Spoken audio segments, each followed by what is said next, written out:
Bonjour à tous et bienvenue sur l'épisode 3 de notre deuxième mini-série de webinaires Tuto Flash. Aujourd'hui, on va vous parler de personnalisation de modèles graphiques de formulaires.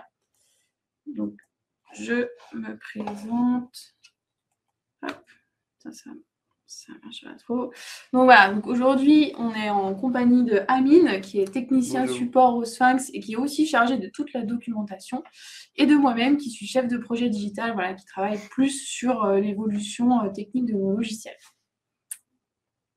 Donc, ce qu'on va vous présenter aujourd'hui, c'est comment personnaliser votre modèle de graphique de formulaire. Donc, il y a plusieurs types de modèles. Donc, on va vous parler d'abord des modèles prédéfinis qu'on peut trouver au sein du logiciel avec U3. Aussi des modèles personnalisés, donc c'est nous qui allons pouvoir les personnaliser, on va vous montrer tout ça. Et enfin, l'import de modèles, comment importer un modèle qu'on a personnalisé sur une autre enquête. Donc avant de commencer, petite introduction, qu'est-ce qu'un modèle de formulaire? Donc c'est en fait un exemple, on va dire, voilà, de mise en forme qui est prédéfini dans le logiciel. Donc c'est le style graphique de votre formulaire qui est prédéfini et il va comprendre plusieurs paramétrages. Donc le fond de la page et du formulaire, l'entête et le pied de page, tout le style des questions, donc tout est paramétrable là-dedans et évidemment tout ce qui est police, couleur, taille. Tous ces éléments-là, on les retrouve dans l'onglet modèle du logiciel avec U3. Donc avant de vous montrer ça dans notre logiciel, on va reprendre le cas de l'entreprise fictive d'Enali que vous avez pu voir dans les autres webinaires Tuto Flash. Donc voilà, c'est toujours la même entreprise pour ceux qui n'ont pas suivi avant. Donc c'est une fausse entreprise qui vend des sacs à dos. Voilà, donc on voit un peu l'univers, le logo, les couleurs. Donc on repart de ce cas pratique et on va vous montrer comment ça se passe dans IQ3. Hop.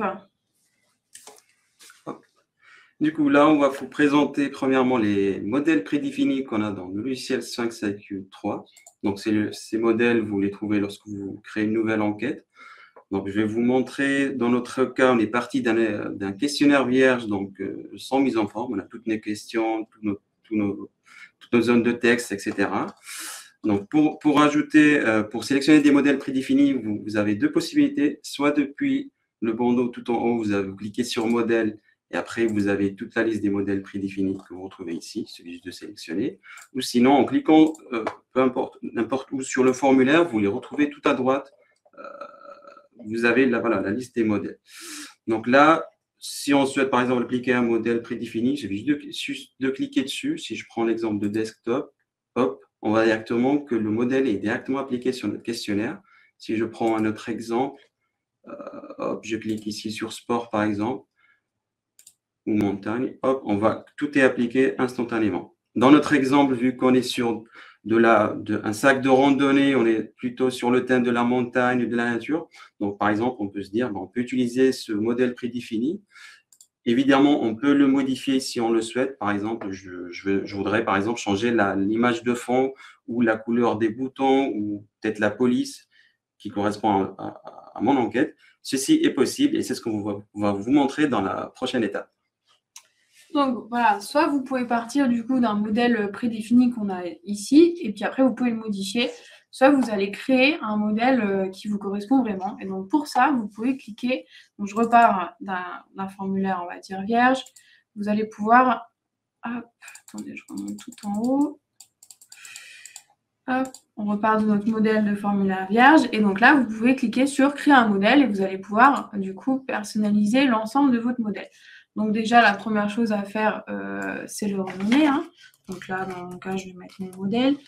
Dans le cas de l'exemple, là, on va vous montrer toutes les fonctionnalités, mais on ne va pas tout définir en direct parce que ça prendrait les 15 minutes du tuto. Donc on va vous montrer chaque fonctionnalité et après, on va vous montrer un exemple de rendu. Donc, quand on commence, voilà, on nomme son modèle et on voit ici qu'on a 4 parties. Donc, on a thème, en-tête et pied de page, présentation et police et couleurs. La partie thème vous permet de choisir ce qu'il va y avoir sur le fond, en gros, de votre formulaire.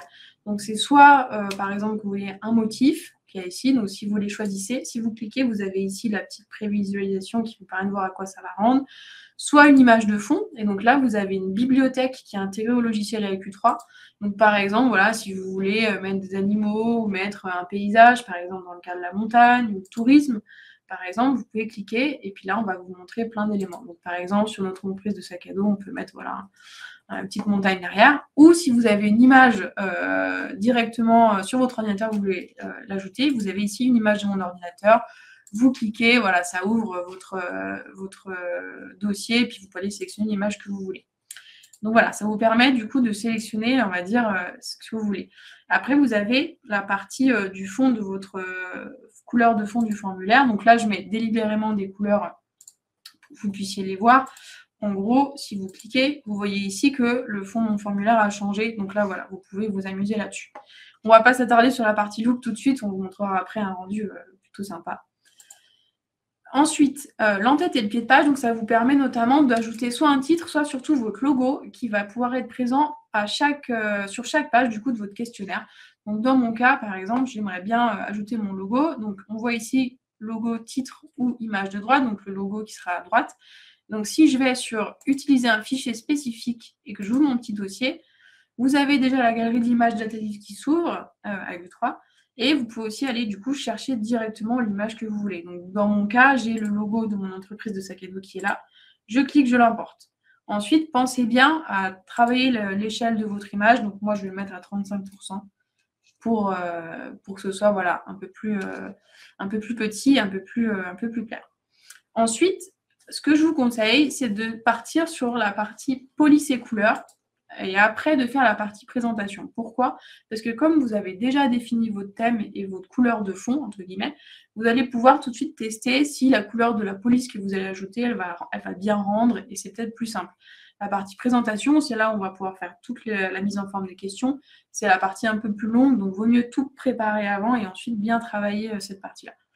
Donc sur les polices et couleurs, vous voyez à gauche, il y a plusieurs onglets, questions, tableaux, parties, texte et boutons. Donc ça vous permet de définir précisément le style du texte pour tous ces éléments-là.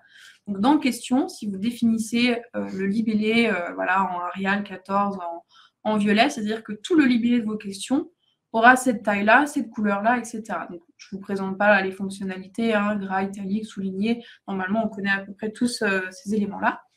Donc, cette partie libellée, vous avez les modalités de réponse, la consigne quand vous voulez vous en afficher un, et un petit contour, c'est pour mettre voilà, un petit liseré autour de vos questions.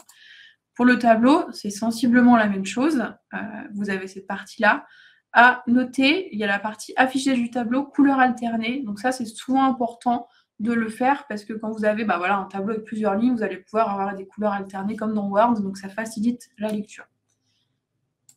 Sur la partie, du coup, ça va être tous les grands titres de nos questions. Donc, pareil, vous pouvez les définir, voilà, le libellé et la consigne. Le texte, pour le coup, c'est que voilà, quand vous faites insérer du texte, donc c'est du texte simple, comme on pourrait voir dans Word. Et la partie bouton, donc vous permet de définir voilà, le style de tous vos boutons. Donc, pareil, la police, la taille et la couleur du contour. Donc, par exemple, si je le modifie là, on voit en direct que ça se change. Voilà pour cette partie police. On passe sur la partie présentation. Alors, au niveau de la présentation, donc, on peut personnaliser les représentations visuelles des différentes questions. Donc, chaque type de question, pour chaque type de question, on a différentes représentations visuelles. Si on voit, par exemple, pour les questions fermées, on a une multitude de possibilités. Pour les questions échelles également, on a pas mal d'échelles numérotées, pictogrammes dynamiques, les cases à cocher et pavés cliquables qu'on retrouve également dans la partie fermée. Et pour les numériques, texte, code, date et heure, on a également un type de représentation visuelle.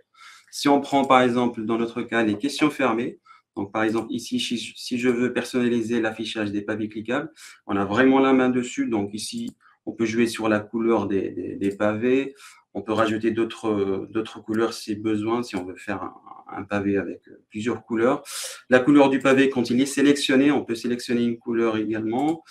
La couleur du texte, lorsque on sélectionne le pavé, par exemple ici, je vais mettre du blanc comme couleur. On peut choisir d'afficher ou non la coche. Et bien évidemment, on a accès aux options visuelles avancées. On peut vraiment tout personnaliser. L'espacement entre les pavés, si on veut arrondir les coins, mettre une couleur de bordure et définir son épaisseur, c'est possible. Donc, pour les cases à cocher, c'est un peu pareil. On peut jouer sur la couleur de la case quand on la coche, la couleur de fond de la case à cocher et ainsi que sa taille, voilà, si on veut une taille plus grande, etc. Pour les questions de type échelle, si je prends l'exemple de échelle numérotée, On peut également jouer sur la couleur de notre échelle, choisir le style de sélection si on veut afficher plutôt une pastille ou une couleur de fond qu'on peut définir également lorsqu'on sélectionne l'échelle. Bien évidemment, on a accès aux options visuelles avancées pour jouer sur l'espacement, l'arrondissement des coins. Pour les types numériques, texte, code, date et heure, on a 3 types de présentation. C'est soit on affiche une zone vierge, soit on affiche des lignes ou un cadre délimitant la zone. Alors, ce qu'il faut noter, c'est que toutes les modifications qu'on effectue ici impacteront les questions déjà présentes dans le formulaire tant qu'elles n'ont pas été modifiées manuellement. D'où l'intérêt de créer les questions d'un coup, premièrement, et par la suite, vous créez votre modèle, vous le personnalisez de façon que ça soit appliqué sur toutes vos questions.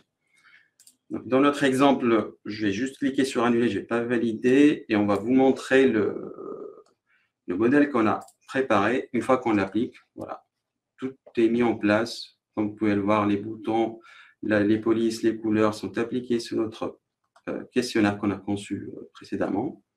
Hop, alors, il faut bien noter que si votre questionnaire est destiné à des utilisateurs smartphones, il faut bien penser à avoir un modèle spécifique pour le mobile, pour ajuster, jouer sur la taille des textes, etc., pour que ce soit bien affiché pour l'utilisateur smartphone.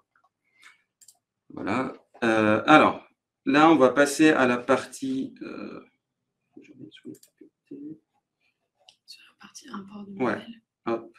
Donc là, on va passer à la partie import de modèle. Donc, on va repartir d'un modèle du questionnaire vierge. Donc, l'import de modèle, en fait, ça vous permet d'importer un modèle issu d'une autre enquête. Donc, un modèle que vous avez conçu lorsque vous avez préparé une enquête. Ça vous permet de gagner énormément de temps parce que au lieu de créer un modèle à chaque création de nouvelle enquête, et bien, vous pouvez récupérer un modèle déjà prêt et vous l'appliquer sur votre nouvelle enquête. Donc là, nous, ce qu'on va faire, on va cliquer depuis l'onglet modèle. Vous avez un bouton importer un modèle, on clique dessus. Hop, on clique sur les 3 petits points, le bouton 3 petits points, et on va chercher notre enquête, donc qui est ici. Hop, je vais sélectionner. Ça vous affiche tous les modèles présents dans cette enquête, et dans notre cas, c'est Denali Import qu'on va utiliser. Et voilà, une fois qu'on l'applique, on l'a directement sur notre formulaire. Voilà. Voilà pour la partie démo. Hop. Donc, pour ce formulaire, enfin pour ce webinaire, pardon, ce qu'il faut retenir dans un premier temps, c'est d'abord et surtout de créer son questionnaire sans les mises en forme. Donc, parce que comme vous a dit Amine, si on modifie le style d'une seule question, par exemple, vous changez la taille du texte ou la couleur du texte, eh bien, il ne sera plus pris en compte lorsqu'on appliquera les modèles. Donc, d'abord, bien créer son questionnaire sans mise en forme et ensuite, dans un deuxième temps, voilà, on applique un modèle du coup prédéfini ou on crée son propre modèle ou on en importe un, peu importe. Mais c'est après coup qu'on fait cette partie-là. Si vous appliquez un modèle, vous en créez un, c'est là où vous allez suivre les étapes qu'on vous a montrées, donc pour définir le thème, l'entête et le pied de page, tout ce qui est la partie police, couleur, et après toute la mise en forme de nos questions. Surtout, pensez bien, du coup, comme on vous a dit, à créer un formulaire spécifique, du coup, pour votre format mobile. Donc, dans ce cas-là, ce que vous pouvez faire, c'est que vous travaillez d'abord sur votre format, on va dire, taille écran d'ordinateur, et après, vous faites un clic droit dupliquer. Comme ça, vous avez exactement les mêmes paramètres, et vous n'avez plus qu'à réduire un petit peu la taille de vos polices, voilà, en disant, bah, si c'est sur un format mobile, il faut que ce soit un peu plus petit. Donc, vous allez pouvoir, on va dire, facilement le dupliquer, le personnaliser pour le format mobile. Et ensuite, bah, là où vous avez le gros gain de temps, du coup, c'est que vous pouvez réutiliser tous ces modèles en les réimportant sur d'autres études. Donc, par exemple, si vous avez créé votre modèle avec votre charte graphique, bah, ce sera très simple, du coup, de, bah, voilà, dès que vous avez une nouvelle enquête, l'importer et hop, vous appliquez votre charte graphique sur toutes vos nouvelles enquêtes. Et évidemment, du coup, dernière étape, vous pouvez du coup diffuser vos enquêtes de manière simple et donc vous avez gagné beaucoup de temps. Donc, pour conclure, si on doit résumer un peu l'intérêt du coup de ces modèles graphiques de formulaire, bah, le premier, c'est que, comme je vous ai dit, on peut facilement reproduire sa charte graphique, donc ça c'est quand même très appréciable hein, de pouvoir tout personnaliser. C'est un gain de temps énorme, évidemment, parce que du coup, bah, une fois que vous avez créé votre formulaire, vous n'avez plus qu'à l'importer sur d'autres études, et donc en fait, en 2 minutes, tout est réglé. Et évidemment, vous pouvez du coup créer des questionnaires qui sont quand même attrayants, qui sont sympas visuellement, qui vont plaire aux répondants. Donc voilà pour nos petits modèles de formulaire sur AQ3. Ça clôture du coup notre tuto flash. Donc on vous invite à vous inscrire sur le prochain épisode qui aura lieu le mardi 7 mars, qui permet justement de paramétrer votre formulaire pour le smartphone. Donc c'est la suite un peu de ce qu'on vous a dit là. Je vous laisse un petit temps pour, si vous voulez flasher le QR code. Et maintenant, c'est la partie questions. Donc, si vous avez des questions, n'hésitez pas, c'est le moment. On reste en ligne avec vous pour quelques questions. Et après, s'il y en a beaucoup, on coupera le micro et la caméra, mais on répondra à tout le monde par écrit. Donc, n'hésitez pas.